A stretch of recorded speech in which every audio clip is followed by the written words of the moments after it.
할렐루야. 예수님이 부활하셨습니다. 이 믿음으로 충만하기를 주님의 이름으로 축원합니다.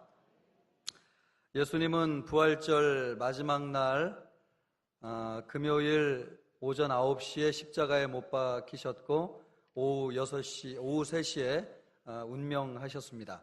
6시간 동안 십자가에서 고난을 당하셨습니다. 유대인들은 금요일 저녁 6시부터 안식일을 지키기 때문에 서둘러서 장사를 해야 되었습니다. 공동묘지가 있어서 가난하고 어려운 사람들은 얼마든지 거기에 장사할 수 있었지만 예수님의 죽음을 귀하게 여긴 아리마대 요셉이 자신을 위해 준비하였던 무덤을 제공하여서 그곳에 예수님을 장사하게 되었습니다. 경건한 유대인이었던 니고데모라고 하는 사람, 이분이 요한복음 3장에 나오시는 분인데요. 이분이 모략과 침향을 가져와서 예수님의 시신에 정성껏 바르고 예수님을 무덤에 장사 지냈습니다. 예수님을 장사 지낸 사람들 가운데서 어떤 사람도 예수님이 다시 살아날 것을 기대한 사람은 아무도 없었습니다. 그런데 사흘이 지나고 하나님께서 예수님을 다시 살리셨습니다. 할렐루야. 하나님의 영이신 성령께서 죽은 자 가운데서 예수님을 다시 살리셨습니다. 새벽에 무덤을 찾았던 여인들이 이 사실을 먼저 확인하였습니다. 천사들로부터 예수님의 부활 소식을 들었습니다. 그래서 무덤에 들어가서 확인해 보니까 정말 무덤이 비었습니다. 여인들은 제자들에게 서둘러서 달려갔고 제자들에게 예수님의 부활 소식을 알렸습니다. 부활 소식을 믿을 수 없었던 제자들 가운데서 베드로와 요한은 무덤으로 달려가서 예수님이 정말 부활하셨는지를 확인하였습니다. 들어가 보니까 무덤이 비어져 있었고 세마포와 예수님의 머리를 감싼 두건이 그대로 개어져 있었습니다. 그것을 보면서 빈 무덤을 보면서 예수님이 부활하셨구나 라고 하는 것을 추측하게 되었습니다. 그리고 며칠이 지나지 않아서 부활하신 예수 그리스도께서 제자들에게 나타나심으로 예수님이 실제로 부활하셨다고 하는 것을 증명해 주셨습니다. 그 후로 수년이 지나고 유대 청년 가운데 사울이라고 하는 청년이 다메섹 도상에서 부활하신 예수님을 다시 만나게 됩니다. 예수님이 부활하신 예수님이 사도 바울을 다메섹 도상에서 만나 주신 것입니다. 바울은 실제로 예수님이 부활하신 것을 보았습니다. 그로부터 20여 년이 지나고 나서 고린도 전서 말씀을 기록하게 되었는데 이 말씀을 기록하면서 예수님이 부활하신 것을 세세하게 증명하고 있습니다. 목격자들을 중심으로 예수님의 부활을 증명하고 있습니다. 베드로에게 나타나신 예수님, 또 야고보에게 나타나셨던 부활하신 예수님, 12명이 직접 눈으로 보았던 부활하신 예수님, 이렇게 목격자들을 중심으로 예수님의 부활을 기록하였습니다.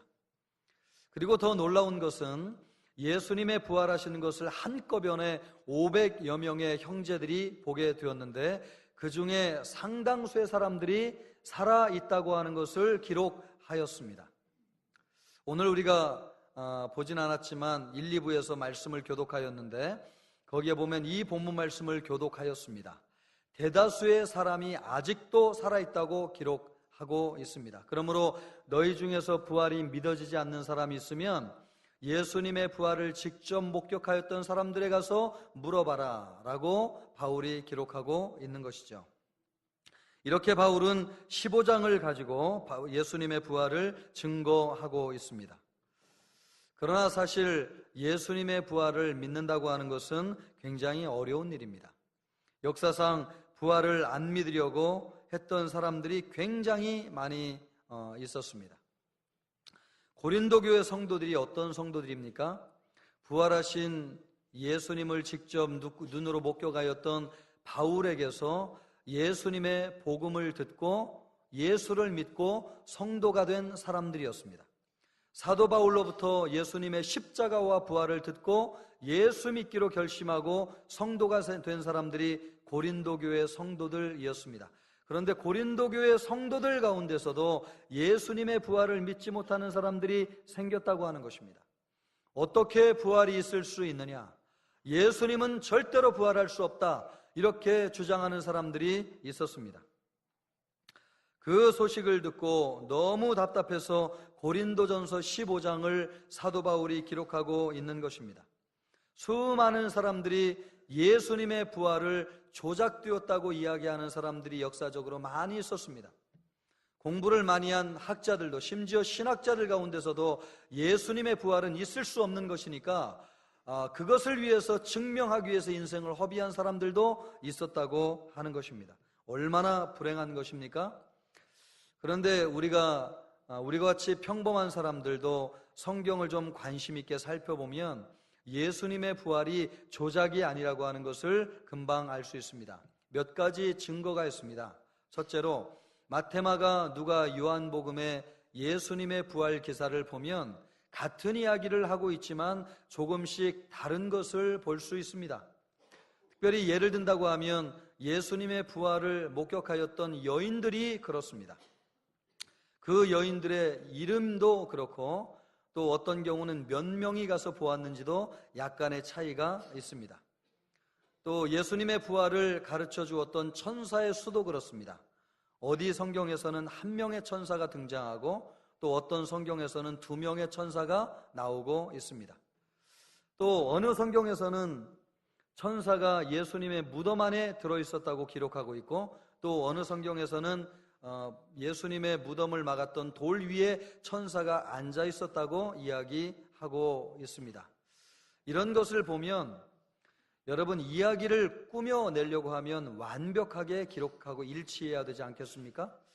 그런데 완벽하게 일치하도록 기록하지 아니한 것을 보면 이것은 일부러 조작했다고 보기에는 어렵다고 하는 것입니다. 제자들은 이 이야기를 들은 대로 기록한 것입니다. 진실을 기록한 것입니다. 약간의 차이가 있지만 분명한 한 가지 핵심은 무엇입니까? 예수 그리스도가 부활하였다고 하는 것입니다. 그들은 예수님의 부활에 대해서 들은 대로 기록하였습니다. 그래서 사람이 기록하였기 때문에, 성경을 기록하였지만 사람들이 기록하였기 때문에 그들의 개성과 또 그들의 관심사가 약간씩 틀리기 때문에 성경의 내용과 핵심은 분명하지만 약간씩 틀리게 기록할 수 있다는 것이죠. 그런 면에서 이 예수님의 기록을 볼 때에 부활은 조작된 것이 아니다, 이렇게 볼 수 있겠습니다. 또 두 번째로 예수님의 부활을 증명하는 데 있어서 우리가 귀담아 들어야 될 것은, 여러분, 예수님의 부활을 목격한 것이 처음에 남자입니까? 여자입니까? 예, 여자인 것이죠. 이 당시만 하여도 여자는 사람이지만 사람이 아니었습니다. 그래서 심지어 법정에서도 여자의 증언은 효력이 없었습니다. 성경에도 사람 수를 셀 때에 여자를 포함시키지 않았지요. 그러므로 이 당시에 여자가 증언하는 것은 법적인 효력이 전혀 없었습니다. 그런데 지금 부활을 여자의 입을 통해서 증명하고 있다고 하는 것을 볼 때에 이것은 사실이 아니고서는 이렇게 기록할 수 없다는 것이죠. 더군다나 막달라 마리아가 어떤 사람입니까? 그는 귀신 들렸던 사람이었습니다. 그리고 심지어는 몸을 파는 일을 했다는 기록도 있습니다. 이런 일을 하는 사람이 예수님의 증인으로 증거한다고 한다면 그 증언이 효력이 있겠습니까?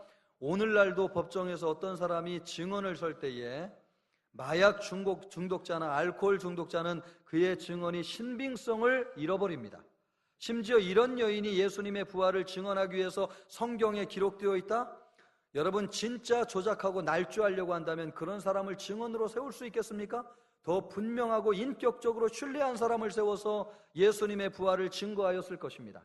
그런데 이런 막달라 마리아를 통해서 예수님의 부활을 증거했다고 하는 것은 조작이나 날조되지 않았다고 하는 것을 보여주는 명백한 증거라고 할 수 있습니다. 있는 이야기를 그대로 기술한 것이죠. 들은 대로 기술한 것입니다. 그러나 분명한 것은 서로 말은 조금씩 틀려도 확실한 결론이 있습니다. 누가 살아나셨다는 것입니까? 예수 그리스도께서 살아나셨다는 것입니다. 이것은 부인할 수 없는, 성경을 통해서 확인할 수 있는 명백한 진리라고 하는 것입니다. 할렐루야. 더 중요한 것이 있습니다. 예수님이 부활하셨다는 소문이 나기 시작한 것은 예수님이 죽은 지 사흘이 지난 다음이었습니다. 그리고 이 소문이 예루살렘에서부터 나기 시작하였습니다. 만약에 예수님이 죽은 예루살렘으로부터 수백 리 떨어진 갈릴리에서 이런 소문이 났다고 한다면 예수님을 너무너무 그리워하는 사람들이 예수님이 보고 싶어서 이런 소문을 냈다고 할 수 있을 것입니다. 그런데 사흘이 지나서 예루살렘에서 이 소문이 났다고 하는 것이 아주 이상한 일이 아닐 수 없습니다. 여러분, 지금 예수님이 십자가에 못 박혀 돌아가신 지 사흘밖에 되지 않았기 때문에 십자가에는 예수님의 핏자국이 그대로 남아 있습니다. 그리고 예수님을 십자가에 못 박은 빌라도와 대제사장의 권력이 눈이 시퍼렇게 살아있는 때였습니다.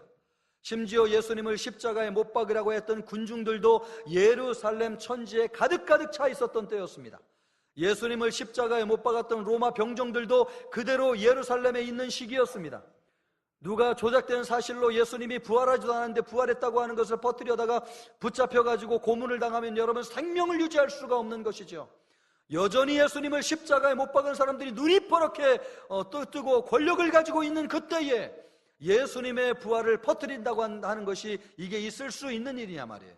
그래서 예수님의 제자들은 너무너무 두려워서 다락방에 문을 걸어 잠그고 꽁꽁 숨어 있지 않았습니까? 만약에 예수님의 부활이 진실이 아니라고 한다면 이런 소문은 예루살렘에서 절대로 날 수 없는 소문이었습니다. 그럼에도 불구하고 이 소문이 났다고 하는 것은 무엇입니까? 예수님의 부활이 진실이라는 것이죠. 예수님이 부활하셨다고 하는 것은 사실에 근거한 사실이었다고 하는 것입니다. 더욱이 놀라운 것은 그 소문을 듣고도 예루살렘이 조용했다는 것입니다. 빌라도도 입도 뻥끗하지 않았습니다. 대제사장도 아무 말도 하지 않았습니다. 로마 병정들도 이런 말을 담대하게 전하는 사람들에게 찾아가가지고 이 소문을 뒤엎으려고 하는 노력이 전혀 등장하지 않습니다. 여러분, 이것은 무엇을 뒷받침해 주는 것입니까? 변명할 수 없는 사실이기 때문에 그렇습니다. 날조했다는 것은 말이 되지 않는 것이죠. 그럼에도 불구하고 여전히 고린도 교인들처럼 예수님의 부활을 믿지 않는 사람들이 있습니다. 우리도 교회를 다니면서도 예수님의 부활, 교회에서 예수님의 부활 얘기하니까 내가 듣기는 하지만 진짜 예수님이 부활했을까? 가정의 평화를 위해서는 내가 교회를 나가고 있지만 사실 예수님이 부활했느냐 안 했느냐 나는 그렇게 그게 크게 중요하지 않다. 그냥 가정의 평화를 위해서 내가 교회를 나오는 것이지 뭐 예수님이 부활했으면 어떻고 또 안 했으면 어떠냐, 그냥 교회 나가서 일주일 동안 한번 예배 한번 드리고 마음 평안하면 되지, 이런 생각으로 교회 나오시는 분들이 꽤 많이 있을 것입니다. 이런 믿음을 사실과 관계 없다고 생각하는 것이죠. 그냥 믿기만 하면 되는 것이지 그것이 역사적인 사실이냐 아니냐 그건 내게 전혀 중요하지 않다, 그런 것입니다. 그런데 우리가 배우지 않았는데도 불구하고 이런 생각을 하는데 말입니다. 금세기에 들어와서 그 신자유주의라고 하는 정통주의 신학자들은 이런 생각으로 예수님의 부활을 믿는 사람들이 있었습니다. 예수님의 부활이 역사적인 사실이냐는 중요하지 않다. 단지 우리가 어떻게 믿느냐가 중요하다. 이런 입장을 가지고 신학을 한 사람들이 신자유주의자들입니다. 이런 분들 중에는 칼 바르트나 불트만 몰트만 세계적으로 굉장히 유명한 신학자들이 많이 있습니다. 이분들의 입장이 그런 거예요. 예수님이 역사적으로 부활했느냐 아니냐 전혀 중요하지 않다. 그냥 우리가 어떻게 믿느냐가 중요하다 하는 것이죠. 그런데 놀랍게도 교회 나오는 성도들 가운데서도 이런 신학을 공부하지 않았음에도 불구하고 예수님을 그렇게 믿는 분들이 참 많이 계세요. 역사적으로 부활했느냐 안 했느냐 귀찮다, 나 신경 쓰지 않는다, 그냥 가정의 평화를 위해서 교회 나올 뿐이지 사실 그거 중요하지 않다, 그냥 내가 믿는 것이 중요한 것이지 역사적인 사실이냐 아니냐 뭐 중요하냐, 이렇게 생각하는 것입니다.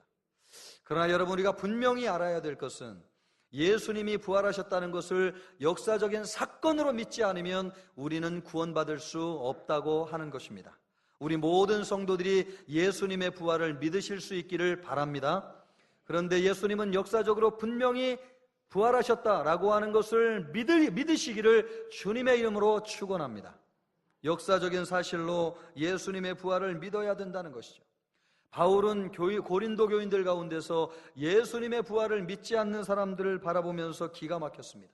왜냐하면 예수님은 분명히 부활하신 예수님을 보았거든요. 부활하신 예수님을 보았다는 게 뭐예요? 죽으신 예수님께서 분명히 다시 살아나지 아니하시면 바울이 부활하신 예수님을 볼 수 없었던 것이죠. 자기는 부활하신 예수님을 분명히 보았습니다. 그래서 이 부활하신 예수 그리스도를 고린도 교인들에게 전해서 그들이 예수 믿고 하나님의 사람들이 되었는데, 그들 중에서 여전히 부활을 믿지 않는 사람들이 있다는 이야기를 들 때에 기가 막힌 일이었습니다. 그래서 바울이 부활에 관한 유명한 논증을 오늘 이 하나님의 말씀 속에 하고 있는 것입니다. 부활이 없으면 예수님도 부활하지 않은 것이다. 부활이 없으면 하나님께서 죽은 예수님을 다시 살리실 수 없는 것이다. 부활이 없으면 부활을 믿는 우리의 믿음이 헛된 것이다. 부활이 없으면 예수님이 부활했다고 하는 증거하는 우리의 증거가 전부 다 새빨간 거짓말이다. 부활이 없다고 한다면 부활을 믿고 살아가는 우리가 세상에서 가장 불쌍한 사람이다 라고 하는 것을 지금 증명하고 있는 것입니다. 이것이 역사적으로 굉장히 유명한 예수님의 부활 논증입니다. 여러분 한번 생각해 보십시오. 부활이 없다? 그런데 교회에서 하도 부활을 믿으라고 하니까 그냥 믿는 체하고 교회 다닌다? 여러분, 인생을 살아도 어떻게 그렇게 말도 안 되는 인생을 살 수 있겠습니까? 부활 없는 세상 기분 좋게 살다가 그냥 죽으면 미련 없이 가는 것이지 뭐 그렇게 고상하게 잘 믿어보려고 여러분 교회까지 나와가서 신앙생활을 하는 것입니까? 부활이 없는데 교회 나와서 이 불편한 의자에 앉아서 예배를 드린다? 여러분, 이것처럼 바보스러운 일이 있습니까? 이 불편한 의자에 앉아서 이 말씀을 듣는다고 하는 것이 얼마나 우매한 일이에요. 게다가 예수 믿기 때문에 이것은 해라, 이것은 하지 말라. 여러분, 우리가 삶에 불편한 일이 얼마나 많이 있습니까? 예수 믿으면서 이런 불편을 감수하고 믿는다고 하는 것이 얼마나 말도 안 되는 일이에요. 예수님의 부활이 없으면 우리의 예배가 아무것도 아닌 것입니다. 우리의 예배가 참된 예배가 되고 아름다운 예배가 되는 것은 예수님의 부활을 믿기 때문인 줄로 믿습니다. 우리가 드리는 찬양, 우리의 기도, 우리의 헌신, 우리의 봉사, 아름답고 귀한 것은 예수님이 부활하셨기 때문인 줄로 믿습니다. 예수님이 부활하지 아니하셨으면 이 모든 것이 헛것에 지나지 않습니다. 우리가 내일을 바라보고 살고 소망을 가지고 사는 것, 여러분, 예수님의 부활을 믿기 때문에 그런 것 아닙니까? 예수님이 살아계시기에 우리의 인생이 그래도 어려움 가운데서도 한 걸음 한 걸음 인생길 헤쳐나가고 살아갈 수 있는 것 아닙니까? 예수님의 부활이 없다고 한다면 우리의 모든 것이 헛것입니다. 우리의 예배가 아름답고 귀한 것, 예수님 부활하셨기 때문인 줄로 믿습니다. 우리의 기도 주님이 들어주시는 것 부활하셨기 때문인 줄로 믿습니다. 우리의 헌신이 귀하고 가치 있는 것은 예수님이 부활하셨기 때문인 줄로 믿습니다. 우리가 인생에서 당당하게 승리할 수 있는 것은 부활의 주님을 믿기 때문인 줄로 믿습니다. 부활하신 예수님 때문에 우리가 인생이 흔들리고 어려움이 있어도 담대하게 믿음으로 나아가고 승리하는 것인 줄로 믿습니다. 부활이 있기 때문에 그래요. 세상에 예수님의 부활이 없다면 얼마나 허무한 것입니까? 나이가 들면 들수록 모든 사람이 평준화된다고 그러지 않습니까? 학력도 평준화되고 외모도 평준화되고 또 지성도 평준화된다고 합니다. 그래서 여러분, 잘생긴 사람들도 나이가 들수록 이렇게 젊음이 사그러지는 것을 보면서 여러분, 그 허무함과 상실감이 얼마나 큽니까? 성공을 위해서 평생 달려왔는데 막상 그 자리에 서 보니까 이 성공이 아무것도 아니라고 하는 것을 느낄 때 그 절망과 좌절감을 여러분 아십니까? 명예를 목숨같이 여기고 명예를 위해서 한 길 이렇게 달려왔는데 정작 그 자리에 서 보니까 참 이것도 허무한 것이고 아무것도 아니구나 라고 하는 것을 생각할 때 그 마음이 얼마나 허무합니까? 물거품 같은 세상에서 아무것도 붙들 수 있는 것이 없다고 한다면 우리의 인생은 참 허무한 것이죠. 살면 살수록 그래서 붙들 만한 것이 필요하다는 것을 절감하게 됩니다. 그런데 예수님의 부활이 우리에게 붙들 만한 영원한 진리인 줄로 믿습니다. 나이가 들면 들수록 참 붙들 만한 것이 없잖아요. 내가 평생 자식에게 소망을 들고 살아왔는데 자식 다 키워놓으니까 품 안에 떠난 자식이 나에게 소망되지 않는 것을 보면서 인생의 허물을 느끼지 않습니까? 내 남편 그렇게 뒷바라지에서 성공시켜놨는데 정작 이 나이 되어보니까 내 인생 없어진 것 같고 참 인생이 허망하구나, 그런 생각하게 되잖아요.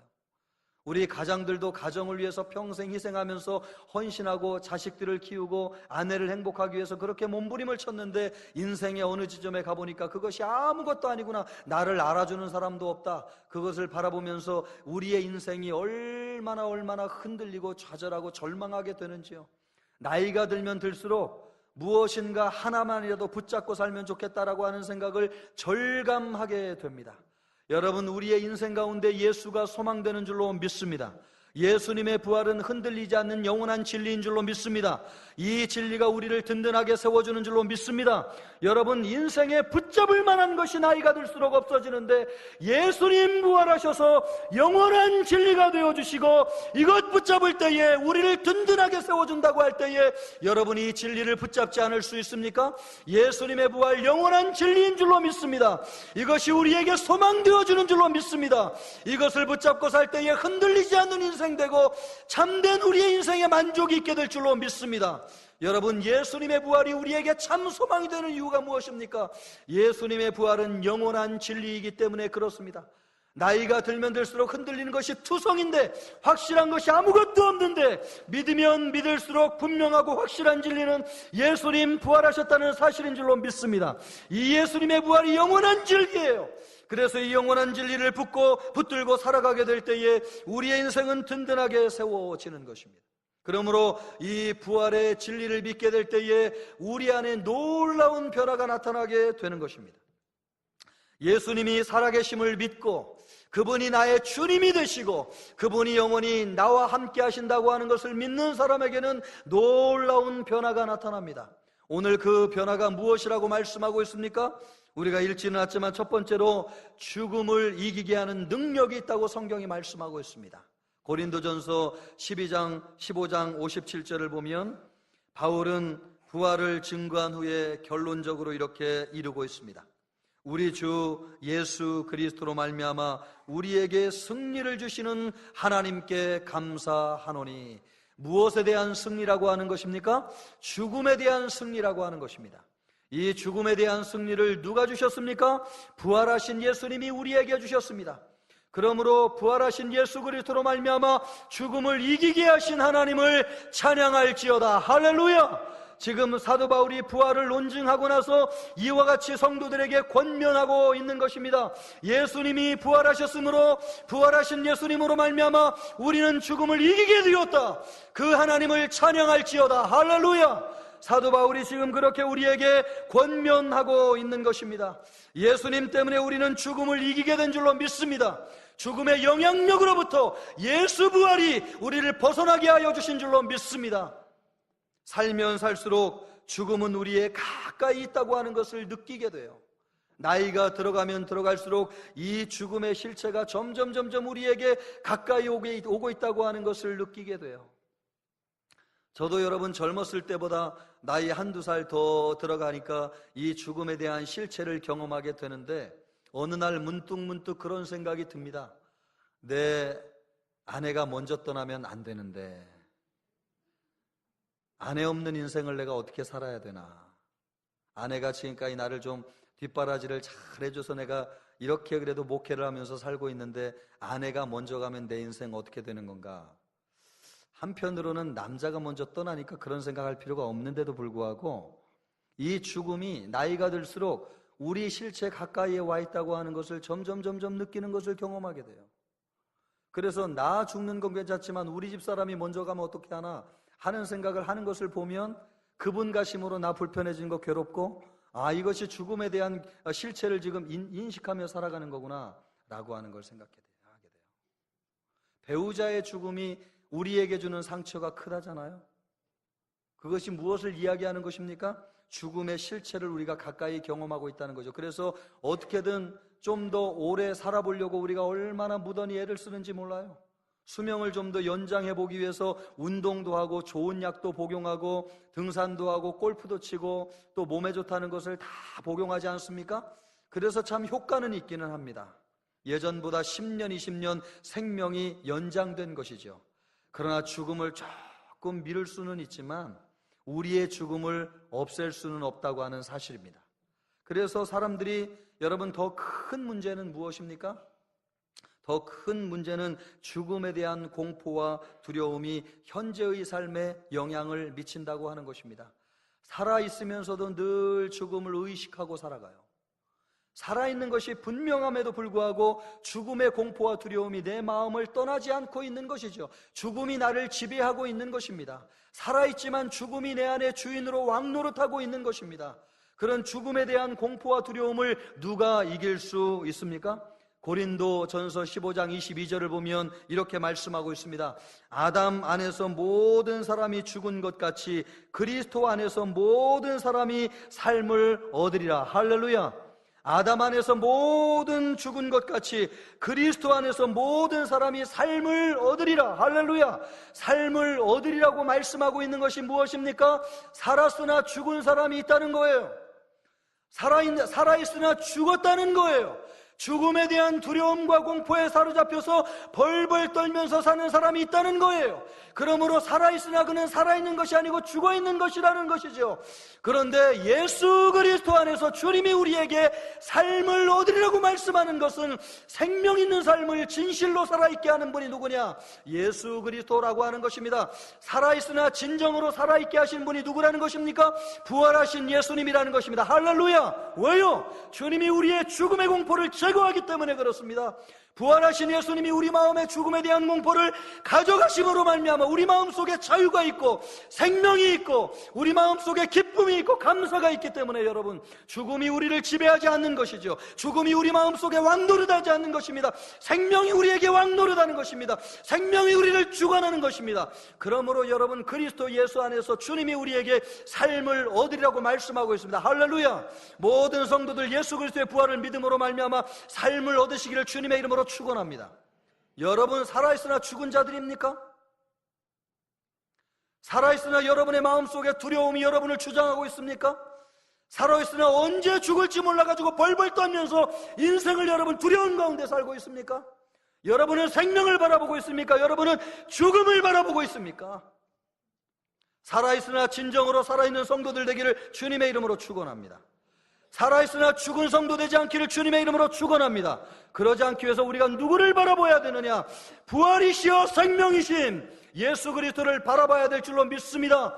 나는 부활이요 생명이니 나를 믿는 자는 죽어도 살겠고 살아서 나를 믿는 자는 영원히 죽지 아니하리라. 할렐루야. 여러분, 우리는 왜 영원히 죽지 않는 것입니까? 살아있으나 죽은 자가 있기 때문에 그래요. 죽은 자가. 그러나 우리 예수 그리스도를 믿는 자는 영원히 사는 것은 예수님을 우리 마음속에 구주로 믿는 순간부터 예수님의 생명이 우리 안에 역사하시고 생명이 우리 안에 왕노릇하심으로 말미암아 죽음의 두려움과 권세가 사라지게 되는데 우리는 여러분 생명의 삶을 살게 된다는 것입니다. 예수님이 부활이요 생명인 줄로 믿습니다. 예수님을 믿는 자는 죽어도 살게 되는 줄로 믿습니다. 예수님을 믿는 자는 영원히 지금부터 죽지 않는 삶을 살게 되는 줄로 믿습니다. 주님이 우리에게 죽음을 바라보는 시각을 바꿔주는 것이죠. 부활하신 예수님은 죽음의 권세를 이기고 일어나셨어요. 그 예수님이 우리의 주인이 됨으로 말미암아 우리 마음속의 두려움과 공포를 완전히 가져가 주시는 줄로 믿습니다. 고린도전서 15장 22절도 보면 예수님이 뭐라고 말씀하고 있어요? 맨 나중에 멸망받을 원수는 사망이니라. 예수님이 모든 것을 심판하신 이후에 최종적으로 없애주시는 것이 있는데 그게 뭐라는 거예요? 사망이라는 것입니다. 사망. 예수님이 누구예요? 사망을 없애주시는 분이에요. 사망을 없애주시는 예수 그리스도께서 우리 마음에 계심으로 우리 마음의 죽음이 우리를 지배하지 않는 것입니다. 죽음에 대한 공포와 두려움이 예수 계신 한 그것이 우리에게 주인 노릇할 수 없는 것은 예수님은 부활이고 생명이기 때문에 그렇습니다. 그분이 우리 마음속에 사망을 제거하여 주심으로 말미암아 사망이 우리를 통치하거나 다스릴 수 없는 것입니다. 그래서 여러분 부활신앙이 얼마나 좋은지요. 할렐루야. 예수님의 부활을 믿으시기를 주님의 이름으로 축원합니다. 부활하신 예수님을 여러분의 마음속에 주인으로 모시기를 바랍니다. 그분이 영원히 여러분과 함께 계심을 믿으시기를 주님의 이름으로 축원합니다. 죽음이 우리를 지배하지 않을 것입니다. 죽음의 공포가 우리를 다스리지 않을 것입니다. 생명이 우리에게 왕노릇할 것입니다. 얼마 전에 등록한 한 성도가 우리 교회 사랑방에 잘 나가고 계십니다. 그 형제는 아버지가 일찍이 돌아가셨기 때문에 그 마음속에 늘 가지고 있는 두려움이 있었는데 나도 아버지처럼 일찍 세상을 뜨는 것이 아닌가 이런 두려움이 늘 마음속에 자리하고 있어요. 여러분 우리 부모님들이나 형제들이 일찍 가면 여러분 누구나 이런 두려움과 공포가 있잖아요. 형제 중에 누가 암으로 인해서 일찍 간 사람이 있으면 늘 그런 두려움이 있어요. 나도 혹시 그런 질병에 걸려가지고 어려움을 당하는 게 아닌가. 사람은 여러분 이런 죽음의 두려움과 공포가 없다고 아무도 얘기할 수 없을 거야. 저도 우리 어머니도 59세 가시고 아버지도 59세 가셔서 나도 59세를 넘겨야 될 텐데 이거 어떻게 해야 되나 하는 생각이 가끔 들 때가 있어요. 가끔 들 때가 있어요. 우리 안에 이런 두려움이 있다. 그 형제도 여러분 예수 믿지 않는 사람이니까 그런 두려움이 얼마나 컸겠어요. 그런데 교회 나와서 신앙생활 시작하고 이제 사랑방으로 연결돼가지고 말씀을 나누는데 순장님하고 말씀을 한 구절 나누면서 이분의 마음속에 믿음이 들어가게 됐어요. 믿음이 들어가면서 옛날 죄짓던 생활도 다 끊어버리고 말이에요. 점점 어느 순간 사랑방에서 말씀을 나누고 공부하게 되는데 어느 순간 마음을 짓누르고 있던 죽음에 대한 두려움과 공포가 사라진 것입니다. 할렐루야. 여러분 놀랍지 않습니까? 예수 믿은 지 얼마 되지 않는 사람이 사랑방에서 말씀을 읽는 가운데 죄를 멀리하게 되고 두려움과 공포가 사라졌다고 하는 것, 이거 주님이 하신 일인 줄로 믿습니다. 주님의 능력과 권세예요. 부활하신 예수님이 가져다주는 축복이에요. 그래서 이 형제가 지금 교회 나오면서 신앙생활을 얼마나 기쁘고 즐겁게 잘하고 있는지요. 사랑하는 가족을 떠나보내는 것은 큰 슬픔이고 고통입니다. 저도 그런 어려움을 당한 성도들을 100% 공감할 수는 없지만 내 사랑하는 장인 장모님을 떠나보낸 이후에 나도 문득문득 슬픔이 찾아와요. 인생이 외롭고 힘들 때는 누군가 나의 등을 두드려줄 사람이 있으면 좋겠는데 하면서 먼저 가신 우리 장모님, 장인어른이 그리울 때가 있어요. 그러면서 참 마음의 위로가 되는 것은 그래도 우리 장인 장모님이 예수 믿고 천국 가셨기 때문에 거기서 다시 만날 수 있겠구나. 할렐루야. 그 생각하면 내 마음을 짓누렸던 슬픔이 떠나가요. 나를 다시 소망을 갖게 만들어줘요. 인생의 외로움 가운데 다시 한번 내 마음속에 주시는 위로와 평강이 있어요. 여러분 부활신앙이 우리에게 슬픔을 물리쳐주는 줄로 믿습니다. 부활신앙이 우리에게 소망을 주는 줄로 믿습니다. 이 부활 소망 가지면 우리 사랑하는 성도들, 먼저 떠나보낸 가족들 때문에 슬퍼하는 성도들이 있을 것입니다. 조금은 여러분 이 부활 소망 주님 붙잡음으로 말미암아 여러분의 마음속의 슬픔이 가시기를 바랍니다. 여러분 참된 믿음으로 승리하기를 주님의 이름으로 축원합니다. 두 번째로 부활신앙은 우리로 하여금 주의 일에 힘쓰도록 우리를 변화시켜 줍니다. 58절 마지막 부분에 보면 주의 일에 더욱 힘쓰는 자가 되라. 여러분 주의 일에 힘쓰는 자가 된다는 거예요. 부활신앙을 갖게 되면. 이 주의 일이 무엇입니까? 부활하신 주님을 기쁘시게 하는 일이에요. 우리가 일상적인 삶 속에서도 예수님 나의 구주십니다. 예수님 나의 왕이십니다. 그런 믿음으로 일상생활하면서 설거지도 하고 가정도 돌보고 직장에서 일 열심히 하면 그거 주님의 일 되는 줄로 믿습니다. 그래서 예수님이 그 일을 기뻐 받으시는 것이죠. 우리 예수 믿는 사람들이 세상 사람과 다른 게 뭐예요? 일상 삶 속에서도 예수님을 기쁘시게 하기 위해서 우리가 최선을 다하는 것입니다. 예수님 바라보고 일하는 것입니다. 사람 보고 일하지 않고 부활하신 주님 바라보면서 일할 때에 주님이 우리의 일상적인 삶을 통해서 영광을 받으시고 기쁨을 받으시는 줄로 믿습니다. 또 여러분 일상생활 외에도 특별히 구별되는 주님의 일이 있습니다. 전도라든지 예배라든지 봉사라든지 주님을 위한 특별한 일들이 있습니다. 이런 일을 위해서 전력을 다하고 시간을 내서 마음을 쏟을 때가 많이 있지요. 이런 것들이 주의 일입니다. 특별히 여러분, 우리 주님이 영혼 구원을 얼마나 기뻐하시는지요. 성경 보면 모든 사람이 구원 얻는 것이 하나님의 뜻이라고 주님이 말씀하고 계세요.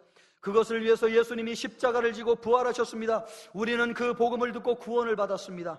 여전히 수많은 사람에게 이 복음이 전해지지 않아서 아직도 그들은 죄와 사망의 권세 아래 살고 있는 사람들이 얼마나 많은지요. 주님이 가슴을 치실 것입니다. 너희가 내 복음을 듣고 구원을 얻었는데 너희는 왜 이 좋은 소식을 그들에게 전하지 않느냐? 주님이 우리에게 이런 마음의 부담을 주고 있지 않습니까? 여러분, 주님을 기쁘시게 하는 일이 뭐예요? 예수님의 십자가가 허망하지 않도록, 예수님의 부활이 헛되지 아니하도록 여전히 죄와 사망의 권세 아래 있는 사람들에게 이 복음을 전하는 것인 줄로 믿습니다. 우리 주님을 기쁘시게 하는 일이 뭐예요? 부활신앙을 갖는 사람들은 주님의 기쁘시게 하는 일에 힘쓴다고 말씀하고 있는데, 그 주님을 기쁘시게 하는 일이 뭐예요? 이 복음을 전하는 것입니다. 할렐루야. 여러분, 우리가 부활절을 지내면서 부활절의 생명을 품기를 원합니다. 주님이 우리를 품으심으로 우리를 거듭나게 한 것처럼 우리도 또 다른 생명을 품어서 그들을 거듭나게 함으로 말미암아 우리 주님을 기쁘시게 해드리기를 원합니다. 우리 성도들 한 사람도 예외 없이 마음속에 태신자를 품을 수 있기를 주님의 이름으로 축원합니다. 그 태신자를 품고 기도하세요. 우리 주님이 기뻐하신다잖아요. 여러분, 예수님의 부활이 모든 인류에게 참으로 좋은 소식이 되도록 이것을 증거하기 위해서 태신자를 마음에 품으십시오. 한 명도 예외 없이 태신자를 품고 기도하십시오. 그래서 주님 앞에 섰을 때에 너는 무엇으로 나를 기쁘게 하였니? 라고 주님이 묻거들랑, 주님을 위해서 제가 많은 일을 하지는 못했지만 그래도 우리 주님 영혼 구원하는 거 기뻐하시는 줄 알아서 한 영혼이라도 더 구원하기 위해서 제가 몸부림치며 씨름하고 복음 전하려고 노력했습니다. 주님, 내 열매가 여기 있습니다.